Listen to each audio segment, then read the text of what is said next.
no, el 30 menos los extraordinarios, que para nosotros es nuestro tanque de oxígeno, está salvaje. No prende este. O no puedo. Sí. Yo estoy esperando los colores. Buenos días a todos. Vamos a dar inicio al panel. Les pedimos de la manera más atenta si toman asiento, por favor, para poder dar inicio a las actividades.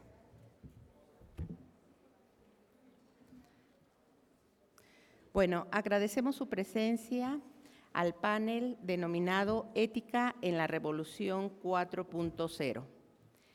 Este panel, como ustedes los que acuden usualmente a los encuentros internacionales de educación a distancia ya conocen la dinámica, y para los que no, les informo rápidamente. La dinámica de este panel es: primero daremos cuáles son los objetivos del panel, daremos unos rasgos muy generales de la experiencia de cada uno de nuestros panelistas. Cederemos la palabra para que ellos expongan y ustedes vayan preparando, por favor, sus preguntas por escrito para que puedan pasarlas, y una vez concluida la exposición de los cuatro, se pueda hacer una ronda de preguntas. Si hay tiempo, se dará una segunda ronda, y si no, haremos las conclusiones, pero sus preguntas que no fueron contestadas quedarán en el sistema de universidad virtual para ser respondidas en la medida de lo posible. Así pues, los objetivos de este panel, Ética en la Revolución 4.0, tiene como objetivos identificar cuáles podrían ser los dilemas éticos y morales en la denominada Revolución 4.0, conocer cómo podrían o deberían replantearse los valores ante los cambios vertiginosos productos de esta era digital. La dinámica es la presentación de los panelistas. Cada uno de los panelistas contará con 10 minutos, se abre el debate y se hace un cierre. Procedo a dar algunos rasgos muy generales porque los currículas son extensos. Tenemos la presencia de Benito Gutiérrez Levy, que es ponente, mentor, autor, editorialista y consultor en el área Anthro4Marketing. Es director de Mercadotecnia, tiene un doctorado en Mercadotecnia, tiene un máster en Mercadotecnia por el TEC, tiene una especialidad en Antropología y Ética por la Panamericana, es ingeniero mecánico eléctrico en el área de sistemas de comunicaciones electrónicas por el ITESO, tiene experiencia docente desde 1976 en la Universidad Panamericana Campus Guadalajara en programas de licenciatura y posgrados, ha sido consultor en el área de mercadotecnia y ha participado en la dirección de más de 400 proyectos de auditoría en mercadotecnia y planeación estratégica.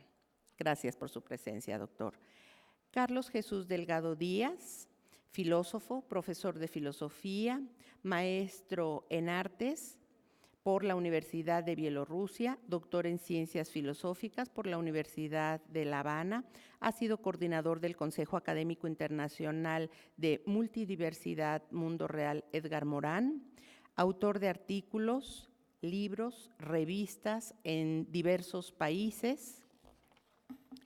Entre sus actividades como docente e investigador, ha sido premiado tanto en México, Argentina y Cuba. Gracias, doctor. Eric Huesca Morales estudió física en la Facultad de Ciencias de la UNAM, su maestría y doctorado lo obtuvo en inteligencia artificial en la Universidad de California en Berkeley, ha sido asesor del Banco Mundial y de otros organismos y dependencias gubernamentales y privadas, es profesor del ITAM en la maestría de Tecnologías de la Información, fue miembro del Consejo Consultivo del Network Information Center, es presidente de la Academia Mexicana de Informática, Es ejecutivo de la Sociedad Internet Capítulo México, de la Fundación para el Conocimiento y la Cultura Digital, y también es socio de la firma de consultoría ATM Consultores. Gracias, Eric.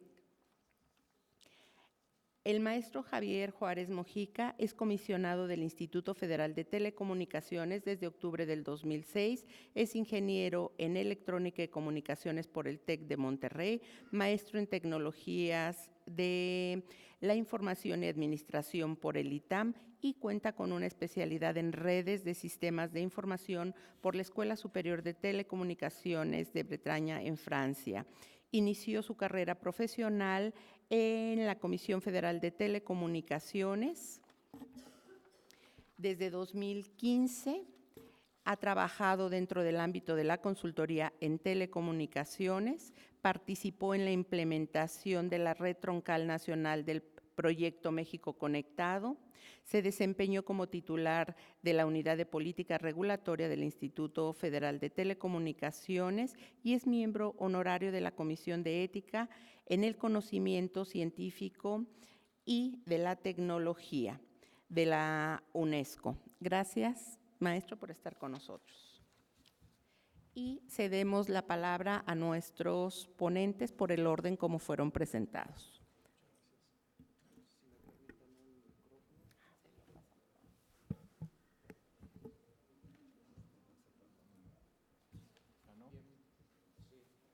¿Se escucha? No. Es el otro. El otro.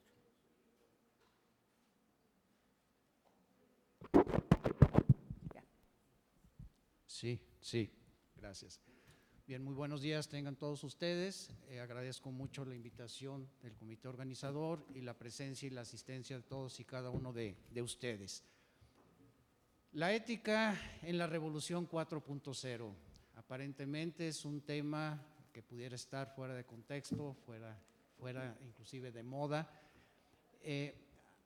Existen, podemos encontrar N cantidad de definiciones, cada autor es capaz de generar una definición de ética.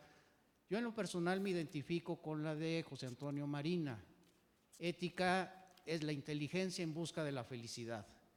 Con esto básicamente estamos hablando de lo que la persona es capaz de lograr a partir de una búsqueda honesta de esa felicidad. Cuando hablamos de la Revolución 4.0, es inevitable encontrarnos con mitos posmodernos que de alguna manera pues perturban la aplicación o la vivencia de la ética en esta revolución que estamos viviendo. Uno de los mitos es el afirmar que la ética es del dominio exclusivo de clérigos o de académicos, nada más alejado de la realidad.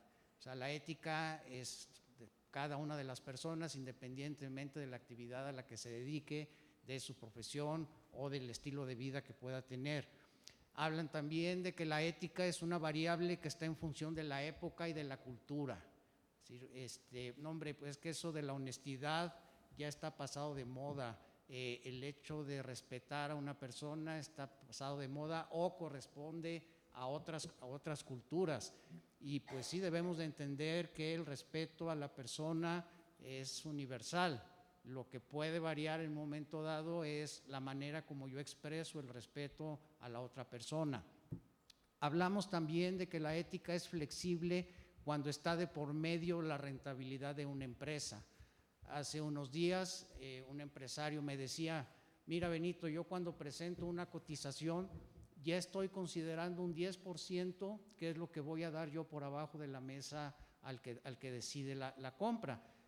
Cuando yo lo cuestioné y le pregunté, bueno, ¿y por qué? Me dice, es que eso es lo normal. A ver, vamos tratando de entender y de diferenciar y no confundir lo que es común con lo que es normal.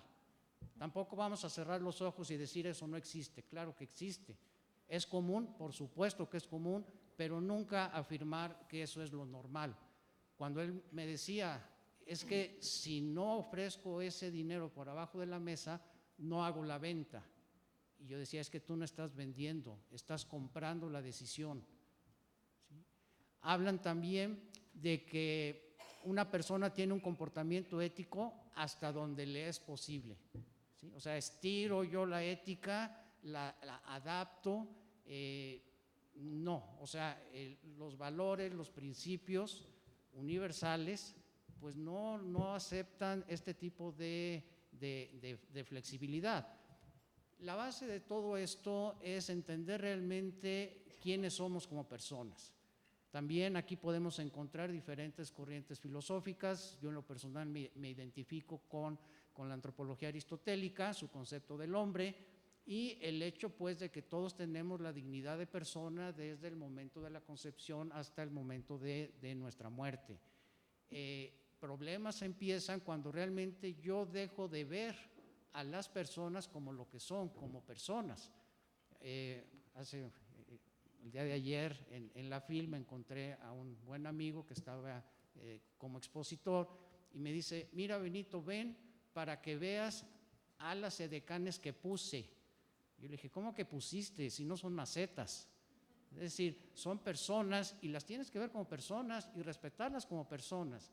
Entonces, los problemas que estamos ya trayendo cuando entramos a esta revolución 4.0 es precisamente que perdemos esa visión de ver a las personas como lo que son, el valor que tienen como personas.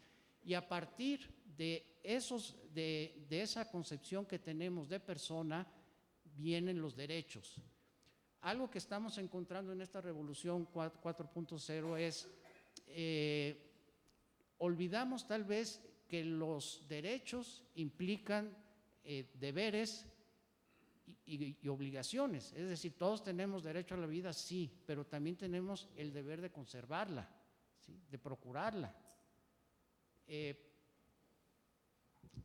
Cuando hablamos de valores, de valores, yo pienso que es todos aquellos principios que dictan nuestra vida y que de alguna manera nos humanizan más. En la Revolución 4.0 nos encontramos con la famosa identidad virtual, que a veces nosotros convertimos esa identidad virtual, esa personalidad virtual en un alter ego, en aquello que quisiéramos ser como personas y que no hemos logrado. Hombre, pues en las redes sociales lo logramos, perdemos nuestra identidad como persona, navegamos en un mundo en donde se piensa que tal vez la moral es el árbol que da moras y hasta ahí llegamos. O sea, somos incapaces de poder vivir valores dentro de esta revolución 4.0 y de alguna manera cooperamos a esa deshumanización. Cuando hablamos de valores, pues tampoco se trata de ser unas personas virtuosas, no va por ahí mi posición, pero sí yo pienso que hay una serie de valores que vamos a pensar que son pues no negociables, son aquellos mínimos que en la medida que nosotros seamos capaces de vivir en nuestro día con día, en nuestro trabajo, en nuestras relaciones sociales, en nuestras relaciones familiares, pues nos harán mejores en cuanto a nuestra calidad como personas. De esta gama de valores, yo le apuesto mucho al tema de respeto. Respeto a ti como persona, respeto a ti, a tu dignidad de persona.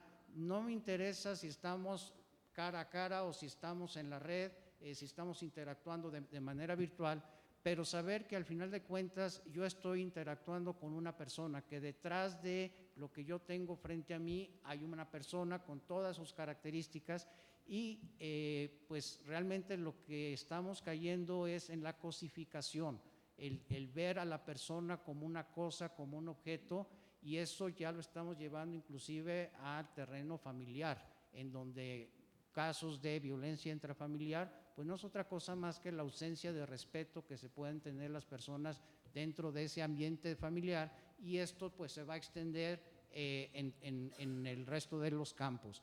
Hablamos de la honestidad. Aquí realmente no cabe la flexibilidad. O se es honesto o no se es honesto. Es decir, yo estoy convencido de que todas las personas somos honestas hasta que dejamos de serlo. ¿sí? En alguna ocasión también le pregunté yo a una persona, oye, ¿y tú te consideras una persona honesta? Y me responde frecuentemente, no, o sea, aquí, perdón, no puede haber esa flexibilidad. Hablar también de integridad, entender la integridad como una congruencia de vida, es decir, la manera como yo pienso, así es como vivo y es de lo que yo doy testimonio. Respetar dentro de esa integridad inclusive las normas mínimas de convivencia.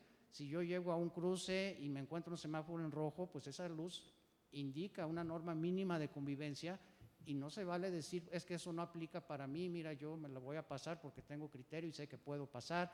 No, o sea, congruencia de vida entre lo que piensas y lo que vives. Confianza, ¿sí? Confiar en todas las personas en la medida que somos capaces de verlas como personas. Y algo también muy importante que también se está perdiendo en esta revolución 4.0 es la empatía, esa capacidad de identificarte con otro ser humano, de sentir lo que la otra persona está sintiendo.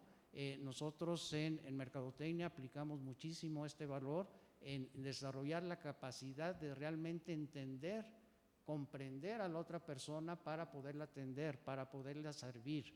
No se trata de que la persona se adapte a lo que yo pienso, a lo que yo creo.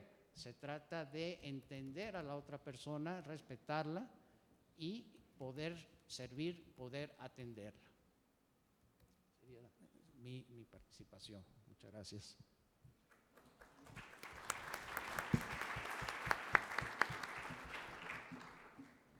Gracias por ser tan puntual. Doctor Carlos.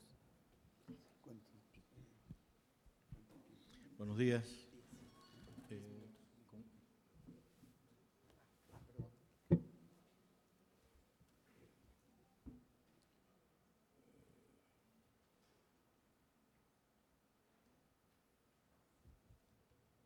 ¿No me funciona esto? Ahí viene. Bueno, yo quiero comenzar con una sentencia a modo de provocación. Creo que, como lo expresa la lámina, el problema de la cuarta revolución industrial es fundamentalmente un problema ético. Es decir, la ética no es algo añadido al análisis de esta revolución industrial, sino es fundamental a la revolución industrial. Hay un volumen impresionante de problemas técnicos, de avances tecnológicos, pero lo que más importa detrás de esos cambios tecnológicos es el cambio humano que se produce. Y el cambio humano va de la mano con la ética. Primero quisiera mencionar algunos presupuestos metodológicos. Para mí es muy importante concebir que no es posible distanciar o separar el conocimiento de la vida y de la sociedad. Lamentablemente, la ciencia que tenemos en el mundo contemporáneo los ha separado. Tenemos ciencias sociales, ciencias de la naturaleza, pero les pongo como ejercicio práctico que me busquen una entidad que produzca conocimiento que no sea humana y no sea social. Perdón, que no sea humana, no, que no sea social y que no sea viviente. Y encontrarán que es a partir de los seres vivientes que aparece simultáneamente la sociedad y aparece el conocimiento. Y las tres cosas aparecen simultáneamente. Si quito una, quito las otras dos. Se pierde el sistema. Y ese es un elemento que deberíamos tomar en cuenta al analizar esta revolución en particular, porque tiene la característica integradora de comprometer la sociedad, el conocimiento y la vida, en particular la humana. Hay un alarmismo con respecto a esta revolución. Creo que no hay razones para estar alarmados con la revolución, con la cuarta revolución industrial o con la industria inteligente. Debemos ocuparnos, sí, porque es un proceso que ya está en marcha, no está en marcha en los últimos años, no está en marcha a partir de los 90, como se dice, porque es la etapa en que cuajan los principales resultados, está en marcha desde la década del 50. Después vamos a ver un poquito de eso si es posible. El alarmismo parte, yo diría, epistemológicamente, no de una conducta humana, sino del estado de la ciencia que tenemos. La ciencia que tenemos es básicamente una ciencia necrológica. Es decir, se ocupa de medir los impactos y para medir impactos las cosas tienen que haber ocurrido. Entonces, como tenemos una ciencia que se ocupa de los impactos y no se ocupa de prever lo que va a ocurrir, pues caemos en la conducta de alarmarnos. Yo creo que no debemos alarmarnos, debemos medir no peligros, sino riesgos, la posibilidad y la realidad del cambio social que implica esta revolución y trabajar para coadyuvar en la medida de lo posible a que los cambios vayan por una vía positiva. En este sentido estoy hablando en términos eminentemente éticos. Creo que no estamos en cero en la teoría ética. Tenemos una teoría ética que se llama bioética global, que define su tarea como la tarea de encontrar la sabiduría de cómo manejar los conocimientos. Nació en los Estados Unidos en la década del 70, a partir de la obra del oncólogo norteamericano Vance Rensselaer Potter, y creo que es muy importante rescatar esa bioética que se plantea el conocimiento y la sabiduría de manejar los conocimientos como el asunto principal de la reflexión moral con respecto a los conocimientos en la contemporaneidad. Y como está cambiando la sociedad, entonces tenemos el deber fundamental de ocuparnos de la ciudadanía. Es decir, este no es un problema de una industria que está en las cuatro paredes de una instalación industrial. Esta es la realidad de una industria que trasciende a partir de que se ha creado un entorno completamente diferente. Esos son los presupuestos de que parto en esta exposición. Yo creo que hay un concepto fundamental que tenemos que introducir, que es el concepto de tecnología. Seguimos hablando de que estamos en una revolución tecnológica, que hablamos de tecnología. En realidad la palabra es incompleta, insuficiente para describir los procesos actuales. Ya desde los años 90, Quintanilla en España lo propuso, Carl Mitcham lo aceptó y le dio difusión a este concepto en los estudios sociales de la ciencia y la tecnología. Estamos en una metatecnología. ¿Eso qué significa? ¿En qué se diferencia la tecnología de la metatecnología? La primera diferencia es muy obvia. Un objeto tecnológico usted lo usa. Con un objeto metatecnológico usted tiene la necesidad de interactuar. Hay flujos de ida y vuelta.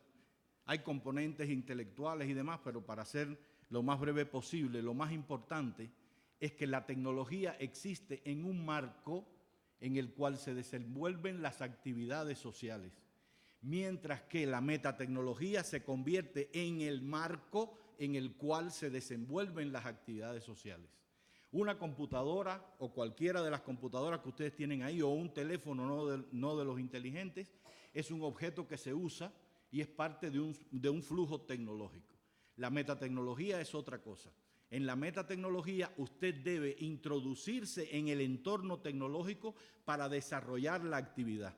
Un teléfono inteligente nos introduce en un entorno tecnológico. Por tanto, las consecuencias sociales no son secundarias a la transformación tecnológica, son primarias. Es decir, lo que estamos cambiando fundamentalmente es la sociedad. Y detrás de esta revolución industrial 4.0 o cuarta revolución industrial hay un problema de base, que lo he puesto en la base de esa lámina, y es que estamos viviendo hoy una transición ideológica. No es de ideología política, es una transición ideológica que nos habla de dejar de ser humanos para convertirnos en transhumanos. Es decir, incorporar la tecnología a nuestros cuerpos no como un recurso médico para solucionar un problema de salud o prolongar un poco la vida, sino para alcanzar la quimera de la inmortalidad. Y por ese camino vamos. Y ya hay mucha gente atrapada por esa ideología y en la medida en que cada uno de nosotros se va poniendo más viejo, es más fácil que se quede atrapado por esa ideología porque querríamos ser los humanos inmortales. ¿En qué consiste? Creo que es fácil. Prácticamente creo que todos ustedes lo conocen, pero es un proceso que enlaza la automatización casi completa de los procesos industriales, pero de cara a procesos que involucran a los seres humanos en su vida cotidiana. Es decir, no es la robótica. La robótica existe hace mucho tiempo como robótica industrial. Es la robótica en la vida cotidiana de las personas. No es la automatización en la toma de decisiones, eso hace mucho tiempo que existe. Es la automatización en la toma de decisiones a partir de algoritmos que se utilizan para la regulación de las relaciones sociales, incluso para el control social por los estados, las organizaciones de control de todo tipo que existen en la sociedad contemporánea. Por tanto, se crea un espacio que es a la vez material y no material, es decir, un espacio ciberfísico, dinámico, extensible, a través del cual se desarrolla este proceso que incluye la vida cotidiana en los procesos industriales. Los impactos, porque lamentablemente como tenemos ciencia forense, pues tenemos que hablar de impactos. Los impactos están vinculados con la inteligencia artificial, que es un mal nombre, es decir, es una inteligencia tonta. Es decir, el resultado se potencia por nuestra actividad, por lo que hacemos los humanos con esos resultados. Pero los procesos son procesos básicos de manejo de volúmenes de información y demás. El nombre de artificial está realmente muy sobredimensionado. Y lo otro ya lo he venido diciendo antes, ¿no? Es decir, la robótica incorporada a la vida cotidiana, la algoritmización que se ha utilizado en otros momentos para procesos a menor escala, hoy se utiliza a una mayor escala, y lo que más nos preocupa desde el punto de vista ético muchas veces es precisamente la toma de decisiones por sistemas que utilizan datos y se basan en macrodatos y análisis de esos macrodatos.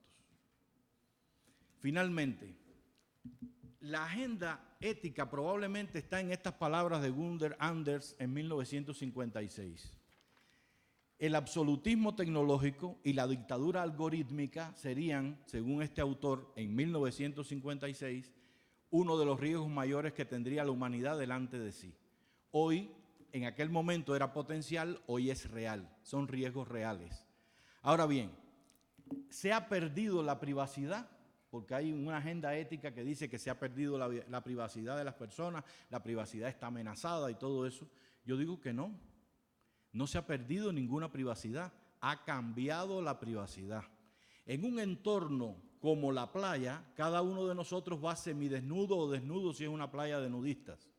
En un entorno de la ciudad no se nos ocurre andar sin camisa. ¿Por qué tiene que ocurrírsenos que en un entorno tecnológico de comunicación entre personas debamos tener el mismo comportamiento que tenemos en nuestra casa porque estamos accediendo a la red desde nuestra habitación? Falta aquí lecciones de ciudadanía y aprendizaje para la ciudadanía para poderse comportar dentro de este entorno tecnológico. Pero no es porque nos han quitado la privacidad, es porque la privacidad ha cambiado. Por tanto, hay trabajo que hacer para minimizar el riesgo, pero no hay ninguna razón para estar, digamos que, completamente obnubilados por la idea de que hay un peligro inminente. Los algoritmos tienen sesgos fundamentales, hay sesgos enormes, ahí están señalados de raza, de todo tipo. Hay que tener mucho cuidado con la introducción de esos sesgos y las decisiones que se toman. Si tenemos una ampliación de la robótica, tenemos un problema gigantesco, porque los seres humanos no solo vamos a ser desplazados, sino no vamos a saber qué hacer con el ocio.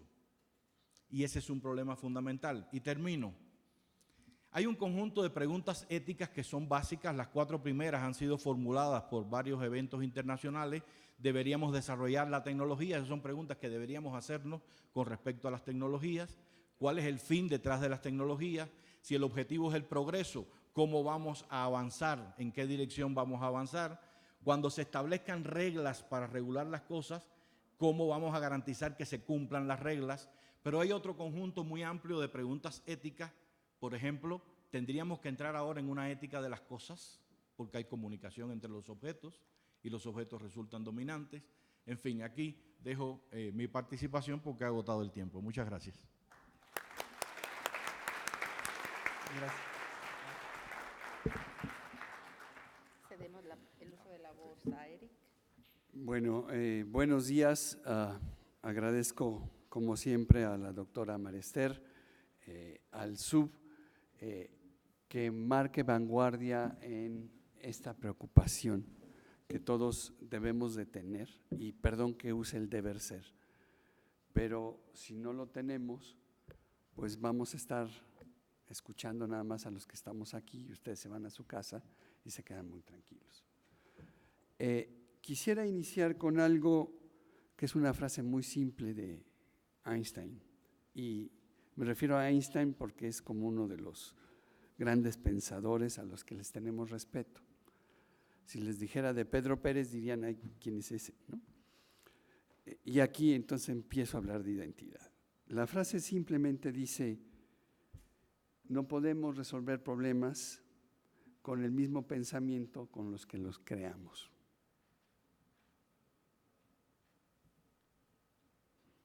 Y los dejo pensando en ello.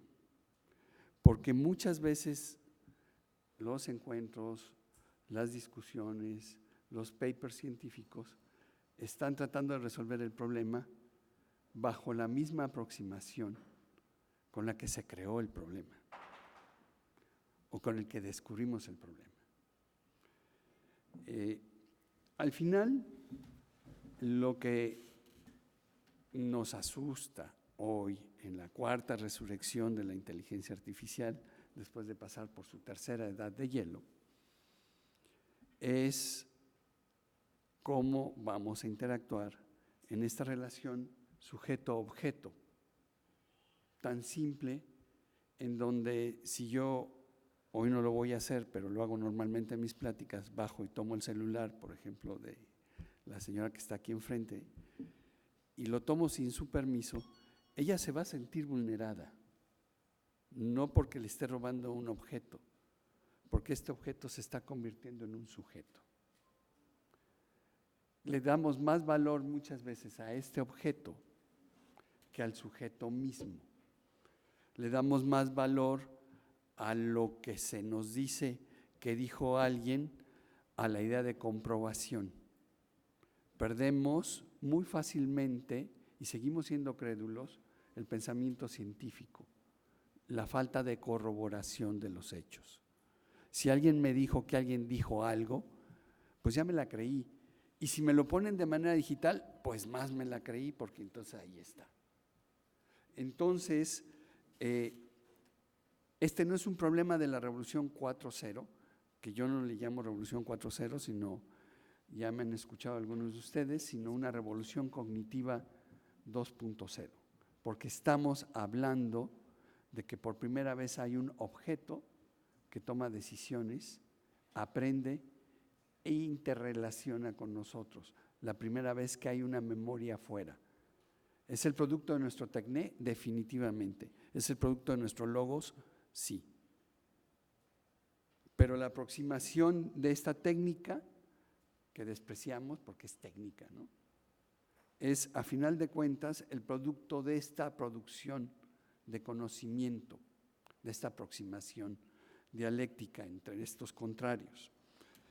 Cuando simulamos comportamientos humanos en una herramienta, que para eso se hizo la computadora, la calculadora, computare, calcular. Si yo pongo a mi abuelito, que ya no vive, obviamente, porque era muy viejo, y le decía computadora digital, me iba a decir alguien que cuenta con los dedos. Al final del día, estamos despreciando hoy, si escuchamos a muchos ponentes, la idea del cómputo, y hablamos de aplicaciones, y hablamos de la esfera de hasta arriba, pero al final de cuentas, lo que importa aquí es la herramienta, esta herramienta que es la computadora. La computadora que por primera vez en 1951, uno de los padres de la ciencia de la computación, Alan Turing, escribe un papel científico, perdón, se me fue la palabra, un artículo científico, y ahí hace la primera pregunta: ¿estos artefactos pueden pensar o no? 4 años después, McCarthy, en su artículo de agosto de 1955, acuña el término inteligencia artificial y responde diciendo en ese artículo: estos artefactos van a pensar y van a tener conciencia y van a interactuar con nosotros. De ahí las respuestas en los 50, es la primera ola de la inteligencia artificial, de ahí las respuestas de esto va a ser un escenario distópico. Y estamos metidos en un escenario distópico. Pero desde que las computadoras llegaron, y en México en 58 a la UNAM, desde ese entonces hemos estado regidos por una lógica binaria, que ha ido acendrando las diferencias sociales, las diferencias de nuestro pensamiento. Hoy pensamos blanco y negro, hoy no pensamos de manera analógica, o estás conmigo o estás contra mí, o eres blanco o eres negro, o eres del equipo A o el equipo B. Incluso los juegos masivos de entretenimiento son juegos del uno contra el otro, binarios, no son analógicos, no es como nuestro pensamiento. Justo el artefacto está determinando desde que llegó para quedarse, en los 50, la forma en que estamos pensando. La primera pregunta que tenemos que hacernos es, ahora que el artefacto que necesitamos que sea más poderoso, va a cambiar de lógica y va a pasar a una lógica cuántica y va a regresar a la lógica continua, ¿cómo va a ser nuestro pensamiento en el futuro? Y si, porque el tiempo se me está acabando, regresamos a lo que es la idea y la esencia del panel, de hablar de ética, pues muchos pensadores y filósofos han rebasado la ética misma en decir, son buenos pensamientos y buenas formas morales de querer regular a la sociedad. Pero si esto no está plasmado en una regulación, en una ley, y volteo a ver a los jurídicos, pues que me brinque la ética, me la brinco, como apuntaba Benito perfectamente, y empezamos a entrar en visiones borrosas de qué es lo bueno y qué es lo malo. Pero si lo regulamos, y regulamos nuestras historias, regulamos como hoy hablamos de las leyes de la robótica de Asimov, que están en un cuento de ciencia ficción y que no son leyes y que no existen, y que hoy los drones, que son robots, atacan poblaciones y matan humanos. ¿Y dónde están esas leyes de Asimov? Pues miren, en la Feria del Libro hay unas ediciones bien bonitas de Asimov. Y si vemos, por ejemplo, que los empleados de Google en masa renunciaron, un grupo, porque al final del día la empresa empieza a vender nuestros datos y empieza a vender nuestra privacidad. Pero ¿quién fue a ponerle los datos? ¿Y quién fue a hacer Google o Facebook rico? Somos nosotros. Nosotros estamos cediendo por la conveniencia del uso, estamos cediendo nuestra privacidad. Como bien apuntó Carlos, la privacidad está cambiando, como la intimidad está cambiando. Y como en todos los siglos, esto nos asusta, porque las cosas cambian. Hay un devenir histórico que hace que las cosas cambien, si no estaríamos de toga o de taparrabo todavía. Las morales cambian con los tiempos. Lo que hay que ver es cómo se ajusta esto.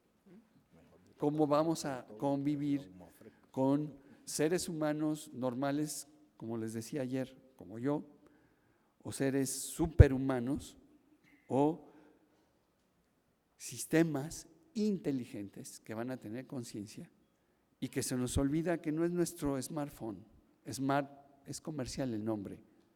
La inteligencia artificial reside en grandes equipos de cómputo costosísimos que están en unos cuantos centros y están concentrados. Esa es otra ilusión. Tú puedes tener inteligencia artificial en tu teléfono. Tú puedes ser, tu máquina es inteligente. No nos confundamos. La inteligencia artificial seria está en unos cuantos puntos del planeta, desarrollado por unos cuantos grupos científicos del planeta, y todos los demás somos consumidores. Y que de una cosa se haga otra, pues nos va a llegar el tiempo como ya me llegó a mí. Tarda tiempo entre que uno lo idea, lo construye, a que lo consumamos. Pensemos en que tenemos que empezar a crear estas discusiones más seguido. Y gracias una vez más al SUB y a la doctora por esta preocupación. Gracias, buen día.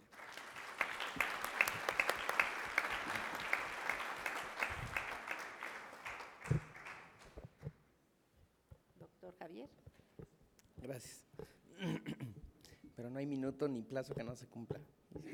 Y también esa inteligencia artificial se llegará. También agradezco la invitación a la doctora, a la Universidad Virtual.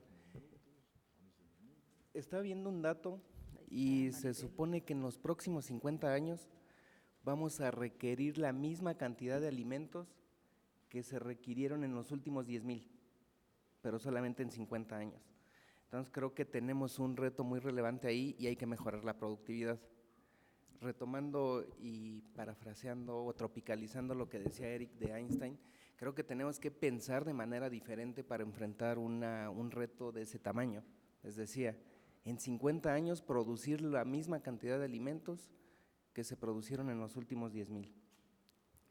Y ahí creo que precisamente la tecnología, esta revolución 4.0, integración de inteligencia artificial, Internet de las cosas, pueden ser muy útiles para mejorar la productividad en general de toda la economía. Sin embargo, otra cita que leía de esto es que efectivamente la tecnología es muy buena para la productividad, pero no necesariamente para la equidad. O sea, cómo se va a repartir toda esa riqueza que se pudiera estar generando. Y aquí estamos ante el dilema, que también ya lo mencionaba Carlos, sin tratar de ser alarmistas, pero que esta industria 4.0 nos podría conducir al paraíso tecnológico o al desastre ecológico, porque cómo vamos a sobreexplotar con materiales todo lo que se requiere para generar ese entorno de industria 4.0. Yo creo que en primer lugar, y antes de ver cuáles son los retos éticos, deberíamos de ver cuáles son los riesgos. Internet de las cosas ya lo mencionaba como una de las tecnologías bases para la industria 4.0. De hecho, en Alemania lo consideran como sinónimo. Industria 4.0 es lo que ellos lo acuñaron, el gobierno alemán, y es sinónimo del Internet de las cosas, un mundo completamente hiperconectado.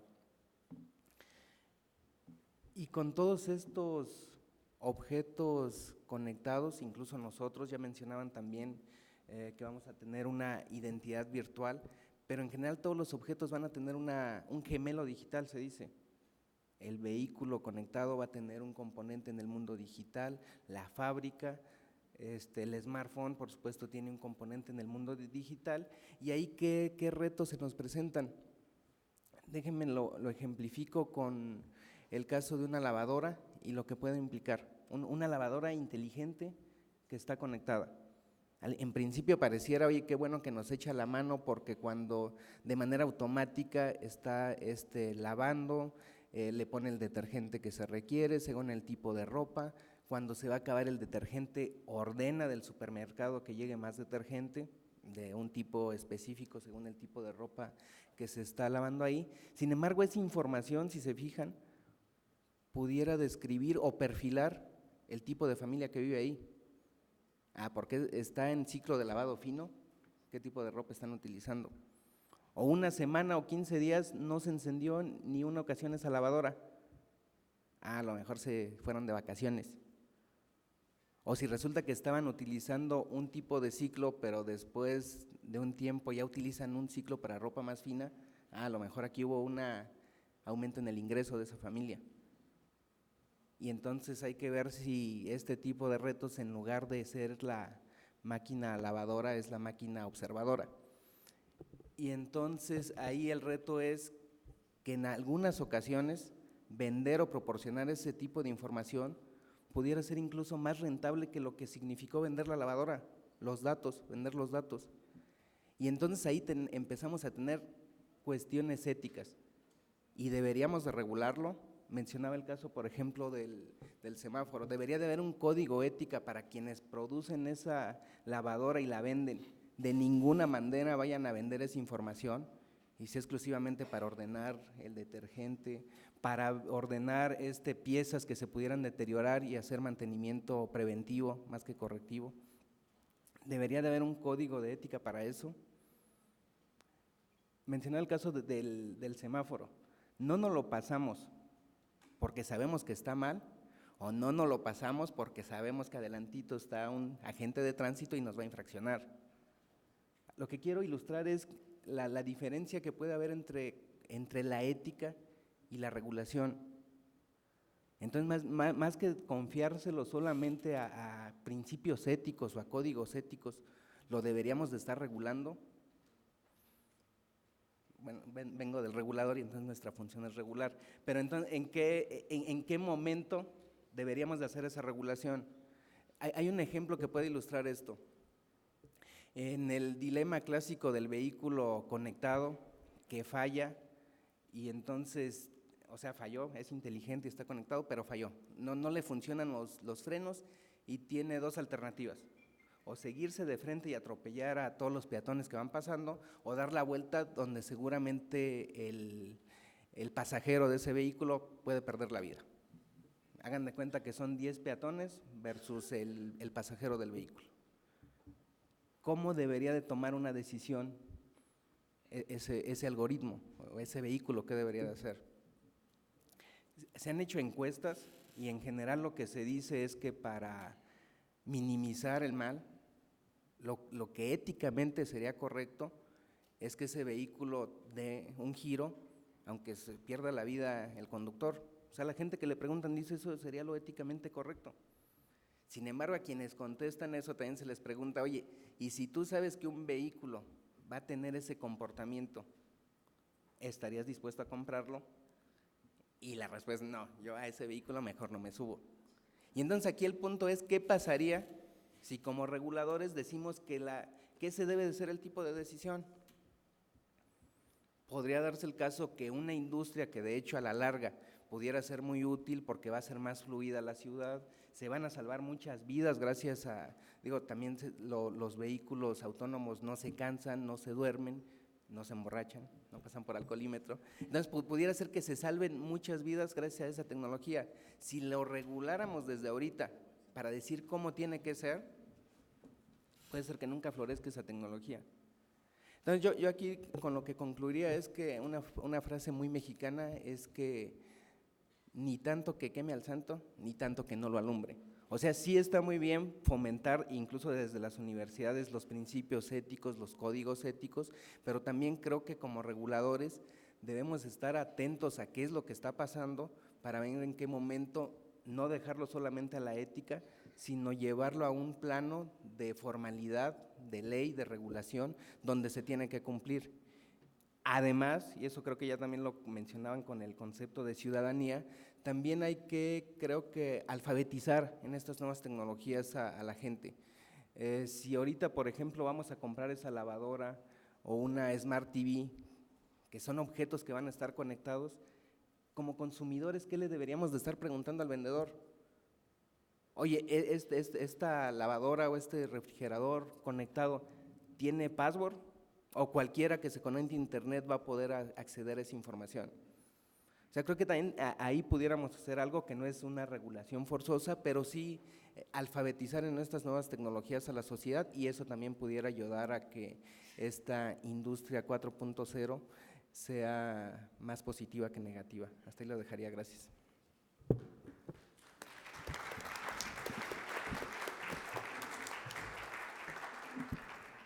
Agradecemos a nuestros ponentes y damos pie a las preguntas.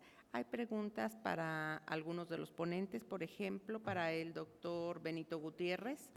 Dice, ¿podrían los gobiernos intervenir ante esta avalancha de insensibilidad que los factores del poder están ejecutando sobre los nativos digitales?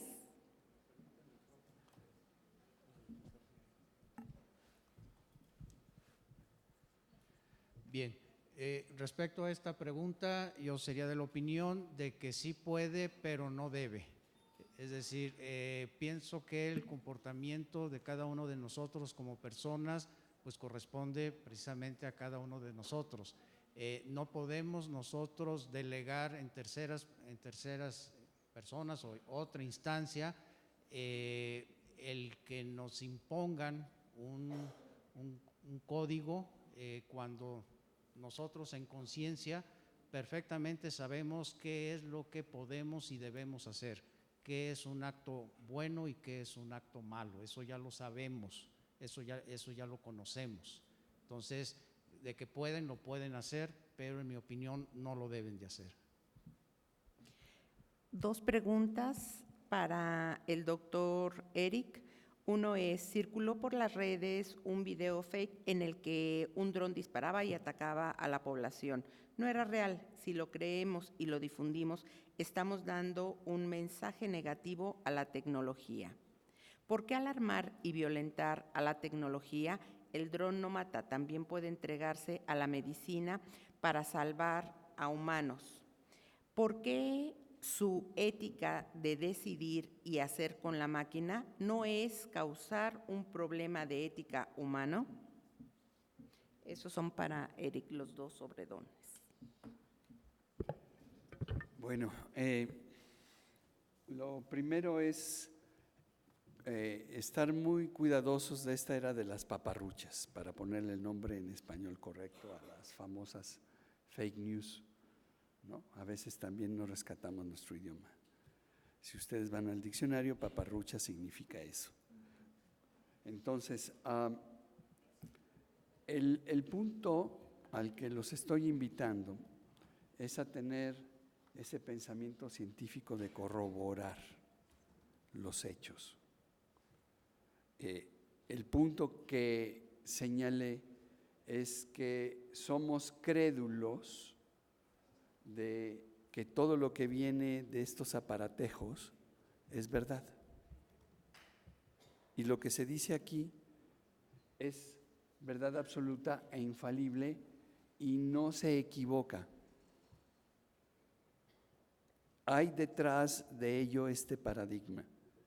Y justo por eso empecé con la frase de Einstein. Si nosotros nos equivocamos y hacemos sistemas, inteligentes o no inteligentes, se van a equivocar.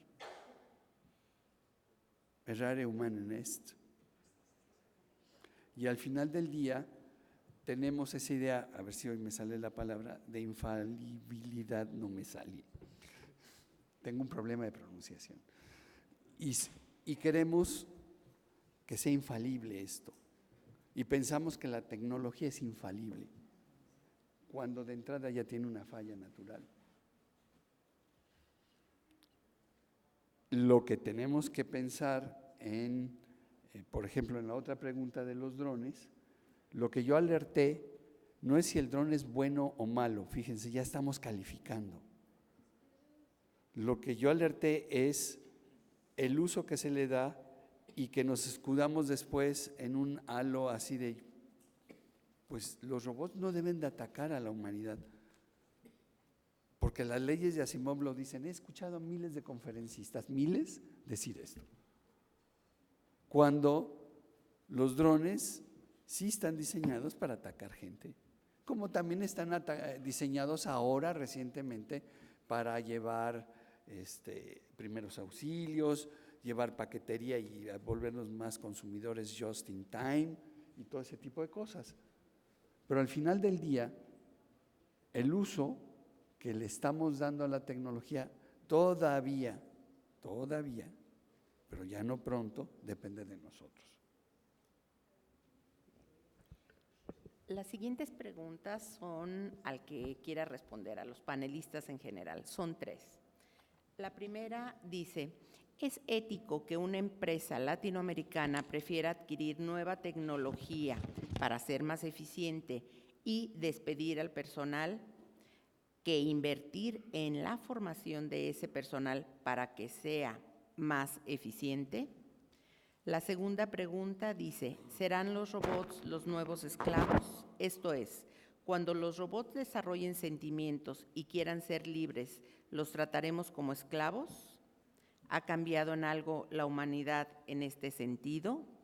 Y la última pregunta para cualquiera que lo quiera contestar dice: confiar a los legisladores la ética es peligroso.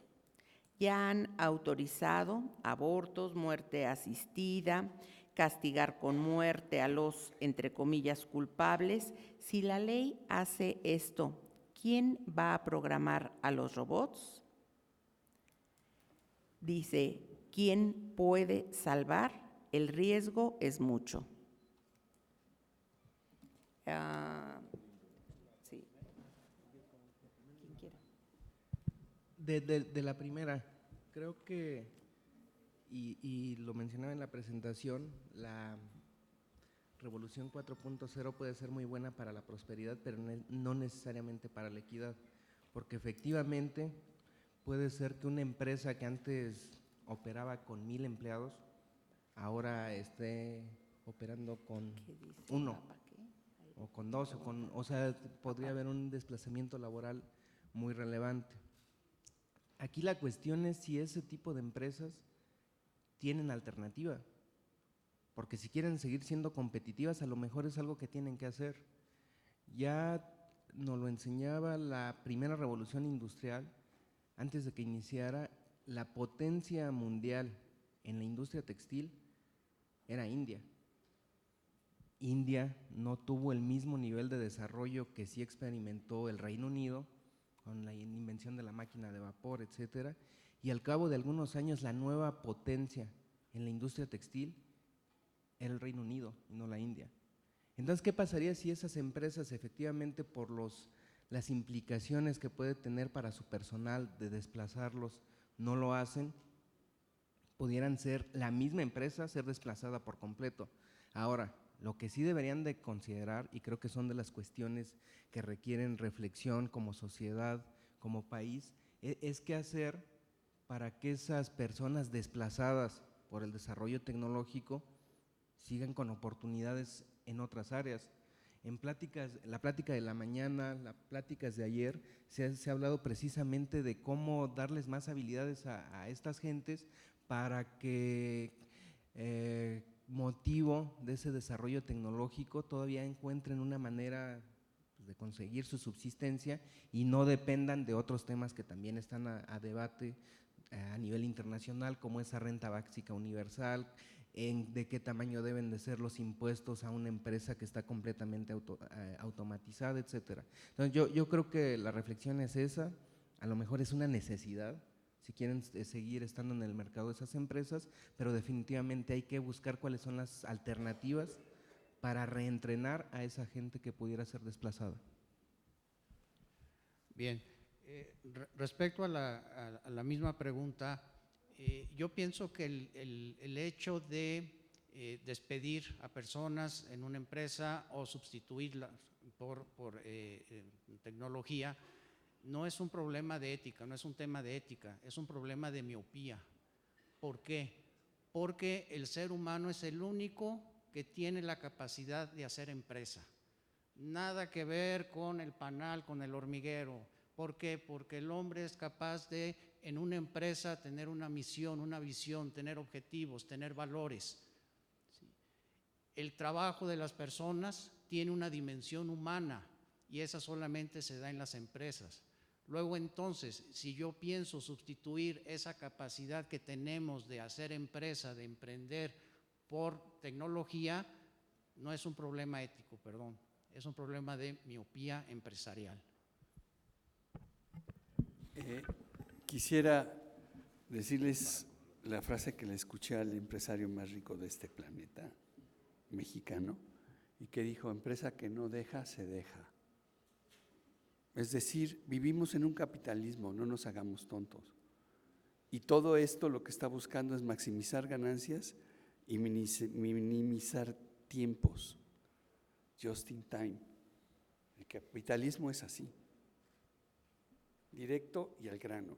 Y si hay que desplazar gente, se desplazará. Olvidémonos de otra cosa.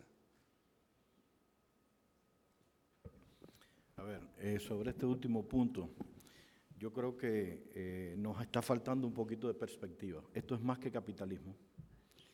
Estamos en medio de un proceso que trasciende incluso las formas ideológicas del mundo contemporáneo.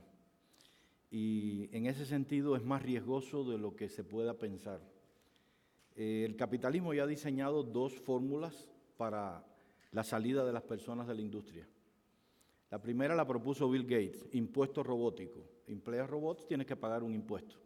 La segunda es el llamado ingreso ciudadano, que que no va a ser para nosotros, lo están probando por allá por Finlandia, Noruega, etcétera. Por tanto, las consecuencias de exclusión no son de la de exclusión de un grupo de personas de una industria, sino de grandes grupos humanos de la sociedad contemporánea.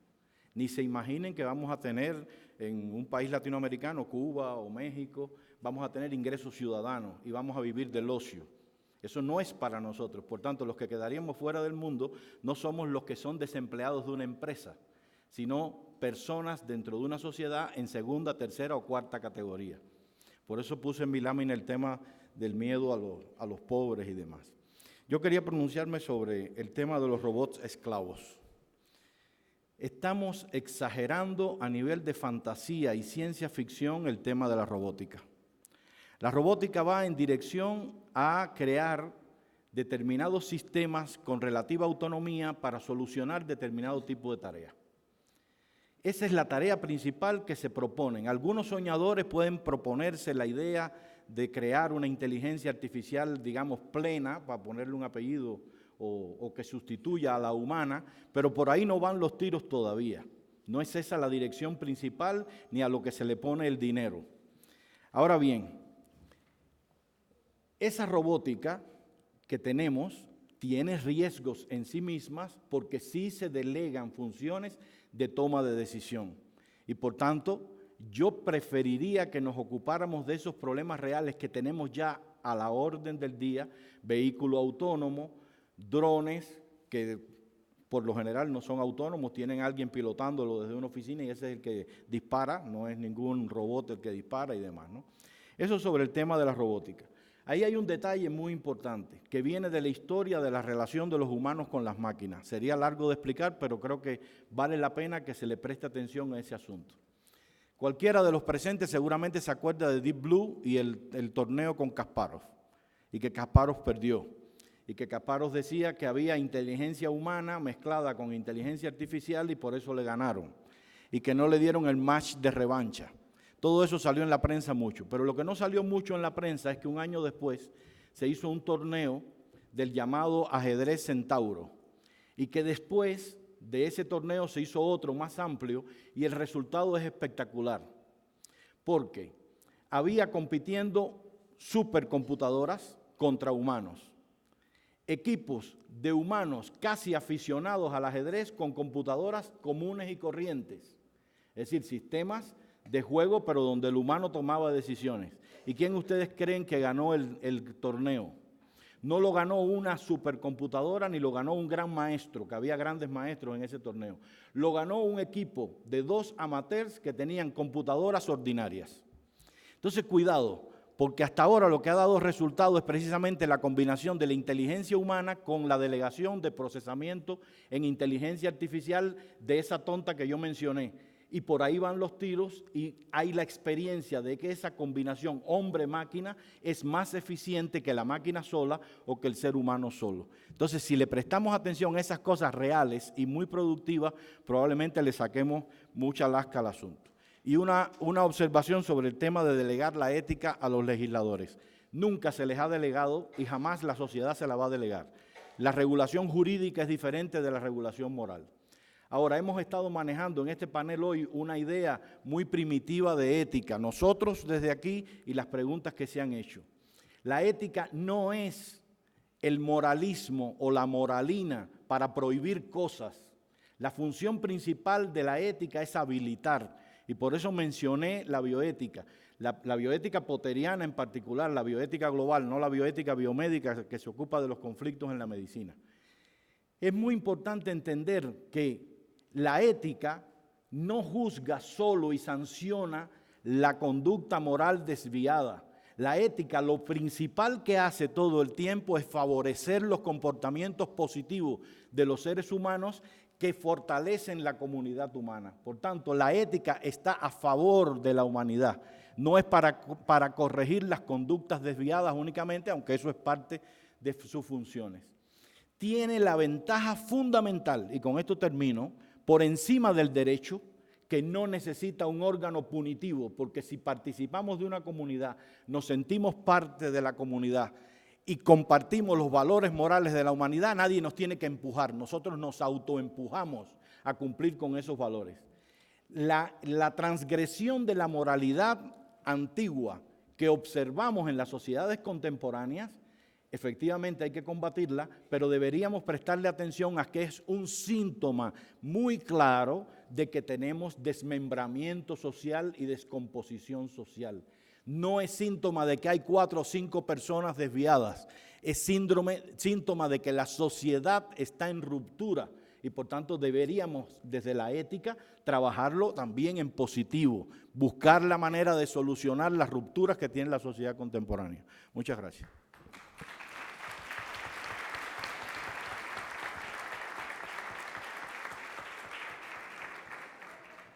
Para la maestra de la Autónoma de Chiapas, que hizo una pregunta para el doctor Delgado, creo que se adelantó la respuesta que dio el doctor con esta última intervención. 2 últimas preguntas y son para Eric ambas. La primera dice, ¿están de acuerdo que los estudiantes que actualmente se están preparando para un mundo que no existirá cuando terminen? Y la segunda es una puntualización. No respondió a la pregunta sobre las paparuchas. Por cierto, si nos ponemos muy estrictos, la voz Just in Time también existe en español. En efecto. Vamos a lo último. Justo la idea de las paparruchas es algo que está moviendo a nuestra sociedad. La idea de que todo mundo tenemos acceso a los medios en esta bidireccionalidad nos permite hacer, si pudiéramos decir real, nuestras fantasías y concretarlas en una cosa documental que pudiera ser hasta un paper científico. Y lo crean o no, Cambridge acaba de entrar en un problema severo justamente en el área de medicina, de nanotecnología, porque varios científicos de renombre sacaron resultados falsos. Las paparruchas no son exclusivamente de los milenios o de los que combaten políticamente a su adversario o de los que nos crean alarmismos. Es ahora una manera, como diría Eco en su último libro antes de morir, en donde todo el estúpido se cree genio y que cree que poniendo ahí una frase única y real, ya eso es verdad. Estamos creando realidades ficticias de una manera acelerada y ponemos entonces nuestros pensamientos sin fundamento científico. Vuelvo a esa idea. Mientras no tengamos un pensamiento científico, y les juro, y casi juego mis manos, a que la mayoría de los que estamos aquí tenemos más pensamientos mágicos que científicos. Porque es más fácil pensar en amigos imaginarios y en cosas y creer lo que nos dijo el otro, en la oralidad natural del mono humano, que ir y corroborar y leer y escribir y saber y verificar que lo que nos están diciendo es cierto. Porque además en relación entre amigos es, ¿no me crees? Pues si te lo estoy diciendo yo. Y se nos olvida que en cosas serias, no en pláticas normales, en cosas serias, hay que ir y verificar. Esa es parte del pensamiento científico. Y eso se nos está olvidando totalmente. Y quiero hacer otra acotación. Inteligencia artificial no son robots. Robots es un pedacito de la inteligencia artificial. Robots nos llaman la atención, como ayer hubo gente que se tomó fotos y todo con un pedazo de plástico aquí. Porque es antropomórfico, porque se parece a nosotros. Pero si vamos a hacer inteligencia artificial, muy probablemente la inteligencia artificial tome sus propios caminos. O ustedes que son producto de sus padres y los que son padres, sus hijos, son iguales a ustedes? Tomaron sus contextos, tomaron su información y a partir de ahí tomaron sus propias decisiones y sus propios caminos. Igual los equipos, los grandes equipos de inteligencia artificial, los grandes sistemas de inteligencia artificial se despegarán de nosotros y no necesariamente pensarán de forma antropomórfica. Por eso es importante empezar, y no es de ciencia ficción, porque lo que estamos viendo ahorita es el producto de una investigación de hace 10 años. Lo que está ahorita en los laboratorios es diferente y hay que empezar a trabajar en ello. Y sí hay que empezar a normar algunas cosas, necesariamente. Gracias. Gracias.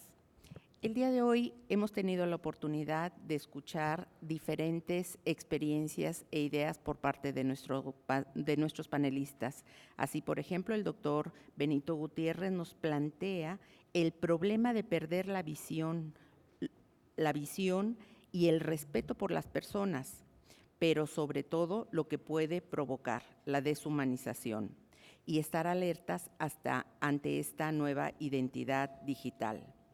El doctor Jesús Delgado nos da las gracias por una provocación, pero por una provocación que él mismo reafirma ante el cambio de la ciencia y el tipo de producción de la ciencia que se está haciendo, pero deja como preguntas una serie de preguntas que van a impactar la vida cotidiana, la vida de los ciudadanos, pero sobre todo cómo estos impactos van a cambiar, ¿sí?, la dinámica y sobre todo nos pregunta, ¿realmente habrá una ética de las cosas? El doctor Eric Huesca centra su planteamiento a qué se le está dando valor y dónde se está centrando el valor. Y si la ética continúa solo como la reflexión de las buenas formas o entre la reflexión entre lo bueno y lo malo, pero dejamos de lado la regulación, es necesario reflexionar que las mores cambien, o sea, las costumbres, y es imprescindible el asentar una discusión seria sobre este aspecto. Este mismo asunto de la regulación fue ratificado por el maestro Javier Suárez, quien nos dice que está muy bien el planteamiento de los códigos éticos, pero los nuevos códigos de éticos unidos a la regulación. Hoy más que nunca, la ética, la formación en valores sólidos, en compromisos con la sustentabilidad, la formación integral que conduzca a lograr buenos ciudadanos, a la participación de nuestras instituciones en la generación de soluciones pertinentes, el ejercicio honesto y transparente no solo de los recursos, sino de nuestra conducta es imprescindible. Así es que este panel, Ética en la Revolución 4.0, que se distingue por el uso de sistemas cibernéticos que impactan los ámbitos como el político, el social, económico, cultural, de la salud, educativo, científico, tecnológico e industrial, se desarrolla en un momento crucial en donde nuestro país se encuentra altamente vulnerable por acciones tales como la corrupción, la deshonestidad, la delincuencia, la pérdida de valores, la violencia, el deterioro de la identidad y la incertidumbre que priva en un fuerte porcentaje de nuestros compatriotas por la creciente desigualdad social y económica. El nacimiento de una nueva economía digital genera incertidumbre, pero también consideramos grandes nichos de oportunidad.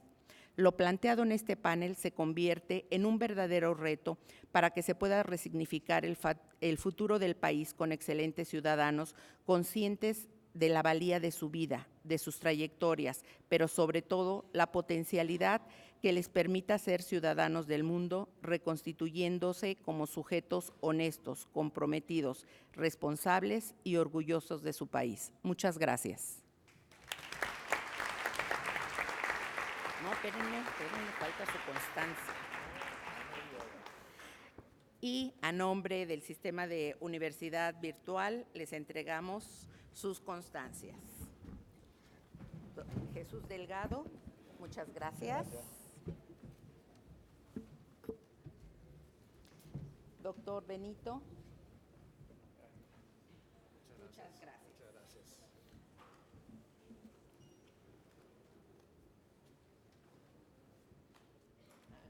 Muchas gracias. Eric.